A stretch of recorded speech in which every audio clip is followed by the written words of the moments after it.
This next question goes to both Dr. Padojinog and Dr. Paquibut. I think that there's already over the years there's been a change in of results. Like there's a greater emphasis to these environmental, social governance scorecards, emphasis on the triple bottom line, people, profit, the planet.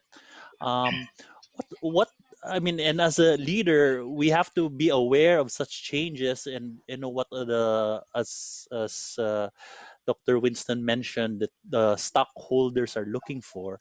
What's actually prompting this change, uh, and are we ready? I mean, as the companies here in the Philippines ready for such changes? Dr. Padohinog, let's start with you. Yes, I'd like to say that UANP has been in the forefront of sustainability reporting. We have encouraged companies to report not only their performance, but their impact. So if some of you belong to listed companies and you need to disclose your sustainability impact, sustainability reports, that to a large extent, our university, through our Center for Social Responsibility, played a very critical role there. That's absolutely true because the movement of capital will now be more and more be determined by the ESGs, the environment, social, and governance scorecard. They call it the ESGs.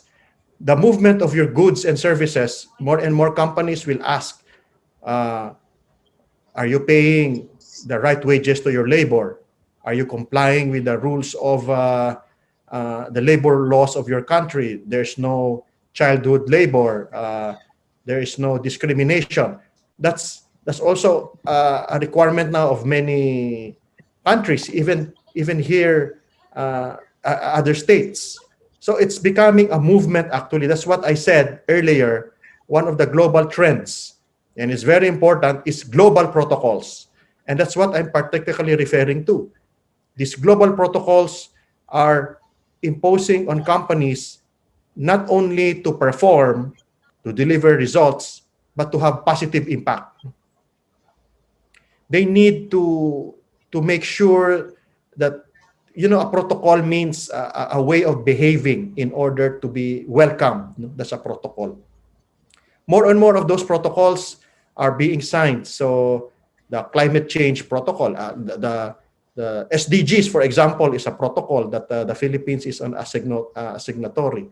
Uh, Other companies are following several reporting protocols using GRI, Global Reporting Initiative protocols. They are also using IR standards, integrated reporting protocols. It is a movement and it is inevitable. As I have said, it's a mega trend that it's forcing companies to transform, that they need to revisit even many aspects, including their supply chain. They have to make sure that their supply chain is green, for example. You cannot anymore say that you may have outsourced your oil tanker to a contractor and then the oil got spilled and you cannot just say it's the fault of the contractor. No, you cannot do that anymore.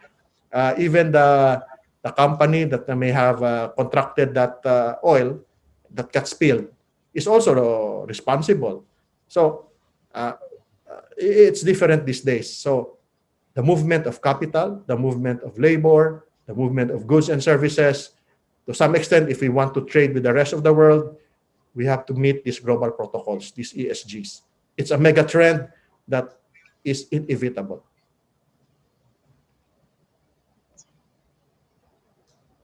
Thank you for that question, Jeff. If you trace back the evolution of management before the 1950s, the management philosophy was, how can I make more money? This was the motivation. You go into business because you want to make more money.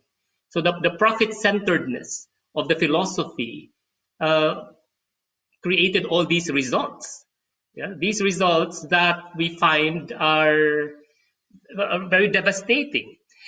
If you trace back the history of servant leadership, it is actually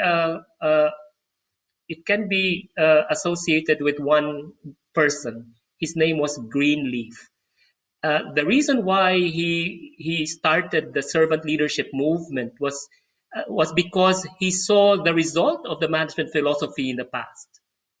So the philosophy has changed precisely because the results were not good. We're not good for people. We're not good for the environment. And so the movement of servant leadership is shifting the focus, not on profit, but on the well-being of people and the well-being of the environment. And this has become a movement.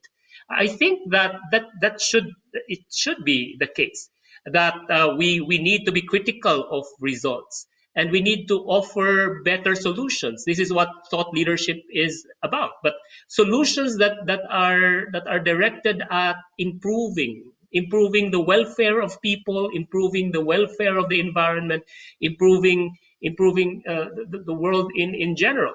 Although, as an aside, I think I wonder if we still have time to reverse the results of the old management philosophy.